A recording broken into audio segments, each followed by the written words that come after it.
ప్రేక్షకులకి ఆ లలితాంబిక అమ్మవారి యొక్క అనుగ్రహం పరిపూర్ణంగా కలగాలన్న స్ఫూర్తి కోరుకుంటూ మనం ఈరోజు ఆగస్టు మాసంలో ద్వాదశ లగ్నాల వారికి మరియు రాసుల వారికి ఏ విధంగా ఉండబోతుంది, ఎటువంటి విషయాల పట్ల మీరు జాగ్రత్త వహించాలి, మరియు ఏ దేవతారాధన చేసుకోవాలి, ఏ విషయాల్లో బాగా కలిసి వస్తుంది అనేటువంటి విషయాలు చెప్తుంది నేనైనప్పటికీ కూడా చెప్పేసిన సాక్షాత్ లలిత అమ్మవారిగా భావిస్తూ ముందుగా అసలు గ్రహస్థితి ఎలా ఉంది. మనకి శని బుధుడు ఇద్దరూ వక్రించి ఉన్నారు. ఈ యొక్క బుధుడు ఆగస్టు 11కి వక్రత్యాగం అయిపోతుంది, కానీ శని మాత్రం ఇంకో 4.5 నెలలు వక్రగతిలోనే ఉంటారు, 4 నెలల పాటు. అలాగే రాహు కుంభంలోని, వక్రించిన శని మీనంలోని, అదేవిధంగా గురువు శుక్రుడు మిథున రాశుల్లో, రవి దాదాపుగా ఈ కర్కాటకంలో 17వ తేదీ వరకు ఉండి 17వ తేదీ నుంచి కర్కాటక నుంచి సింహంలోకి మారుతాడు. బుధుడు కర్కాటకంలో ఉండి ఇందాక నేను చెప్పినట్టుగా వక్రించి ఉన్నాడు. బుధుడు 11వ తేదీ వరకు వక్రించి ఉండి 11 తర్వాత స్ట్రైట్ అవుతాడు. అంటే వక్రించి ఉన్నప్పుడు తన ఓన్ హౌస్ మీద తన యొక్క ఎఫెక్ట్ పడుతుంది. కన్యా మనకి సింహంలో కేతు ఉన్నాడు. ఇక ఈ చంద్రుడు కనుక చూసుకుంటే 1వ తేదీ నుంచి కనుక చూసుకుంటే తులారాశి నుంచి మరలా ఒక 12 రాశులు తిరుగుతాడు ఈ నెల, తులారాశి నుంచి మొదలుపెట్టి. కర్కాటక లగ్నము, కర్కాటక రాశి. కర్కాటకం వారికి కనుక చూసుకున్నట్లయితే ప్రధానంగా ఇక్కడ రాస్యాధిపతి అయినటువంటి చంద్రుడు ఉన్న గ్రహ స్థితి కనుక చూసుకుంటే ఈ నెల రోజుల పాటు మొత్తం తిరుగుతాడు. అది కాకుండా లగ్నంలో ఉన్నటువంటి బుధుడు వక్రించాడు. బుధుడు వక్రగతి 11వ తేదీ వరకు ఉన్నందుకు కొన్ని కన్ఫ్యూజన్స్ క్లియర్ అవుతాయి. చెప్పాలంటే గతంలో ఉండేటువంటి కొన్ని భయాలు, కన్ఫ్యూజన్స్ క్లియర్ అవుతాయి. కాకపోతే మీరు ఎట్టి పరిస్థితుల్లో కూడా 3, 4 తేదీలు నిర్ణయాలు, అందులో ముఖ్యంగా రాజకీయ సంబంధించిన నిర్ణయాలు, సంతాన సంబంధించిన విషయాలు, నిర్ణయాల విషయంలో కాస్త జాగ్రత్తగా ఉండండి.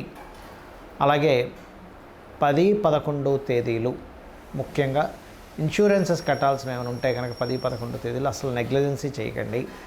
నీటి ప్రదేశాలు వెళ్ళినప్పుడు కొంచెం జాగ్రత్తగా ఉండండి. అష్టమ స్థానంలో రాహుతో కలిసి ఉన్న చంద్రుడు 10, 11 తేదీలు ఉంటున్నాడు. మరియు 12, 13 తేదీలు కనుక చూసుకున్నట్లయితే అది కొంతవరకు క్రియేటివ్ ఫీల్డ్లో ఉండేటువంటి వారికి అనుకూలతనిస్తుంది.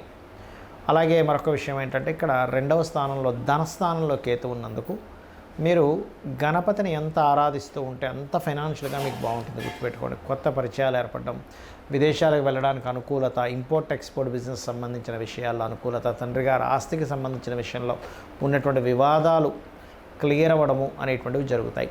అదేవిధంగా మీరు ఏదైనా ప్రాపర్టీ కూడా కొంటారు, ప్రాపర్టీ కానీ, వాహనం కానీ, కొత్త కోర్సెస్ చేయడానికి కానీ చాలా అనుకూలంగా ఉంది. చెప్పాలంటే సంతాన సంబంధించినటువంటి విషయాల్లో కూడా ఇందాక నేను చెప్పినట్టుగా కాస్త 3, 4 తేదీలు కొంత జాగ్రత్తగా ఉండాలి.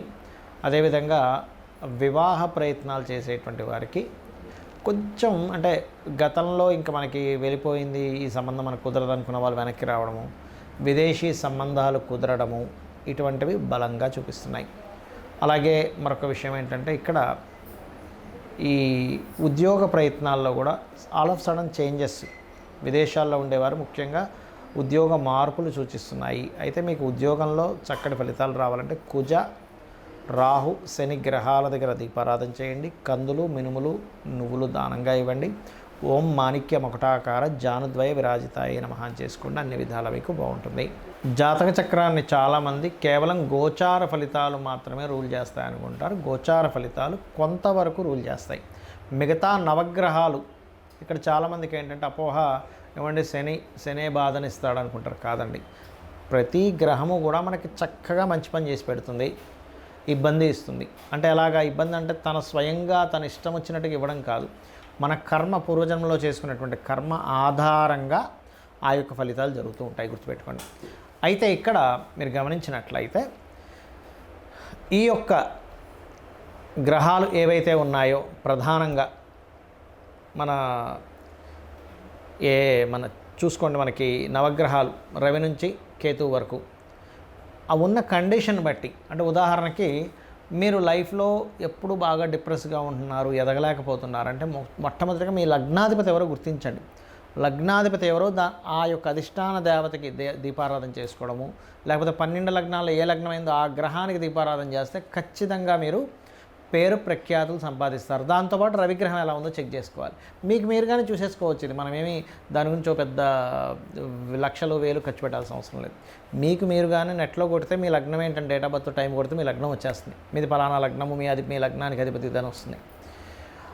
అంటే ఇప్పుడు మీకు తెలియదు అనుకోండి, ఉదాహరణకి మేషము అనుకోండి, మేషానికి వృశ్చికానికి కుజుడు కుజగ్రహం దగ్గర, వృషభానికి తులాకి శుక్రుడు, బుధుడు మిథునానికి కన్యకి బుధుడు, కర్కాటకానికి చంద్రుడు, సింహానికి రవి, ధనుర్మీన లగ్నాలకి గురువు, రాసైన లగ్నమైన గురువు అవుతాడు. మకరము మరియు కుంభానికి శని. దీంతోపాటు లగ్నంలో ఒకవేళ రాహు కానీ కేతు కానీ ఉంటే వాటికి కూడా చేసుకోవచ్చు. లగ్నంలో ఏదైనా గ్రహం ఉంటే ఆ గ్రహ ఆరాధన, ఆ గ్రహానికి దీపం పెట్టుకుంటే కూడా మీరు లైఫ్లో ఎదుగుతారు. అదేవిధంగా మీ ధనాధిపతి ఎవరు, ఎంతసేపు ఎల్నాడ్సిన వచ్చిందండి కాల్సప యోగం ఉందని అందుకే నేను ధనం సంపాదించట్లేదు కాదు, మీకు లక్ష్మీ యోగాలు ధనయోగాలు ఎంత ఉన్నాయి, ఏ మార్గంలో వెళ్తే మీరు చక్కగా ధనాన్ని సంపాదించి మీ యొక్క జీవితాన్ని ఉద్ధరించుకోగలుగుతారు, పేరు ప్రఖ్యాతులు తెచ్చుకోగలుగుతారు అనేది మీ ధనాధిపతి, పంచమాధిపతి, భాగ్యాధిపతి, లాభాధిపతి, దశమాధిపతి వీటిని చూసుకోవాలి. అంటే వీటిల్లో మీకు ఎలా ఉంది అంటే వ్యాపారంలో బాగుందా లేకపోతే ఉద్యోగంలో బాగుందా అని చెక్ చేసుకోవాలి. అదేవిధంగా మీరు మీ యొక్క జన్మజాతకంలో ఒక్కొక్కసారి చూడండి అన్నదమ్ములు సహకరించారు లేకపోతే మీరు చేసే ఏ ప్రయత్నమైనా ఫెయిల్ అవుతూ ఉంటుంది. అప్పుడు మూడవ అధిపతిని అసలు మీ జన్మజాతకంలో అసలు గృహయోగం ఉందా లేదో చెక్ చేసుకోవాలి. చాలామంది తెలియక గృహయోగం లేనటువంటి వారు బలవంతంగా ఏదో స్థలాన్ని తీసుకున్నప్పుడు వాళ్ళు డౌన్ఫాల్ అవుతూ ఉంటారు. అలా లేనప్పుడు మీ జీవిత భాగస్వామి లేదా మీ పిల్లల పేర్ల మీద కొనుక్కోవాలి. వెహికల్ కొనుక్కున్నా దాని ఎఫెక్ట్ చూపిస్తూ ఉంటుంది, గుర్తుపెట్టుకోండి. ఒక యోగం ఎప్పుడుంది ఎప్పుడు తీసుకోవాలనేది ఒక ఎత్తు అయితే ఉంటే కనుక అందులో ఏ ఫేసింగ్ తీసుకోవాలి, ఫేసింగ్ ఈజ్ మోస్ట్ ఇంపార్టెంట్. ఇక్కడ 4 ఉండేటువంటి ఈస్ట్ వెస్ట్ నార్త్ సౌత్ 4 మంచివే, కానీ మీకు ఏది పనికి వస్తుంది ఈజ్ మోస్ట్ ఇంపార్టెంట్. అదేవిధంగా సంతాన అభివృద్ధికి ఏం చేయాలి, మీకు వివాహ సంబంధించిన సమయాలు ఎప్పుడు కరెక్ట్గా ఉన్నాయి, ఎప్పుడు సరైన సమయాలు కదా తెలుసుకొని వివాహం చేయాలి. ఊరికే పాయింట్లు కలిసాయి ముహూర్తాలు పెట్టేసుకుందాం ఇవి కాదండి, గుర్తుపెట్టుకోండి. అలాగే ఆకస్మిక సంఘటనలు మీ లైఫ్లో ఏమైనా ఉన్నాయా, మీ అష్టమాధిపతి చెప్తాడు. అష్టమాధిపతి ఎంత పాడైతే ఆకస్మిక సంఘటనలు ఎక్కువ జరుగుతుంటాయి వాళ్ళ లైఫ్లో. 9th లార్డ్ అంటే మీ యొక్క భాగ్యాధిపతిని బట్టి మీ తండ్రులు గురువులు యొక్క సపోర్ట్ దైవానుగ్రహం 9వ స్థానంలో ఉంటుంది. వృత్తి 10వ స్థానం. ఎక్కడ వృత్తి చేయాలి, ఇక్కడ విదేశాల్లోనో వేరే రాష్ట్రంలోకి వెళ్తే సెట్ అవుతుంది అనేది మీ పర్సనల్ చార్ట్లో ఉంటుంది. అలాగే వ్యాపారం చేయాలా వద్దా, వ్యాపారాలు లాభాలు వస్తాయా లేవా, అసలు వ్యాపార యోగం ఉందా లేదా, మీ బుధుడు మీ లాభాధిపతి బట్టి మీ ఇన్వెస్ట్మెంట్స్ ఏమిటి, మీరు విదేశాలకు వెళ్తారా వెళ్ళరా, తండ్రి యొక్క ఆస్తికి సంబంధించిన విషయాలన్నీ 12వ స్థానంలో ఉంటాయి. అయితే ఇక్కడ మీరు ఒకటే గుర్తుపెట్టుకోండి, మీ జన్మజాతకంలో ఏ మహాదశ ఏ అంతర్దశలు నడుస్తున్నాయి, తద్వారా మీకు ఏ ఫలితం వస్తుందో చూసుకొని ఒకవేళ మంచి ఫలితం అయితే హ్యాపీగా ఉంటూ, ఒకవేళ ఏదైనా ఇబ్బందికరమైన ఫలితం వస్తున్నప్పుడు ఆ గ్రహానికి సంబంధించిన దానము, ఆ గ్రహానికి సంబంధించిన స్తోత్రము, ఆ గ్రహ అధిష్టాన దేవతకి చక్కగా ఇంట్లో నమస్కారం చేసుకోవడం, దీపం పెట్టుకోవడం చేసుకుంటే సరిపోతుంది. అంతకుమించి మీరేమీ కంగారు పడాల్సిన అవసరం లేదు, భయపడిపోవాల్సిన అవసరం లేదు.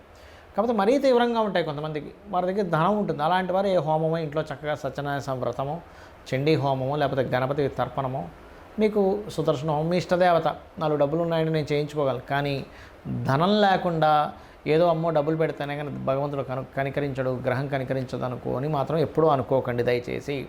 భక్తి ప్రధానము, అమ్మవారికైనా భక్తే ప్రధానం. మీరు 1,00,000 రూపాయలు ఖర్చు పెట్టి పూజ చేసినా భక్తిగా కూర్చోబడితే 1,00,000 కాదు కదా, 10 లక్షలు కాదు కదా, 10 కోట్లు ఖర్చు పెట్టి మీరు పూజ చేసినా అనుగ్రహం ఉండదు, దేవతా అనుగ్రహం. భక్తే ప్రధానం. భక్తి శ్రద్ధ దేవత ఉందనేటువంటి పూనికతో మీరు ఏదైనా చేయండి, మీ యొక్క తలరాతను మార్చేటువంటి శక్తి అమ్మవారికి ఉంటుంది.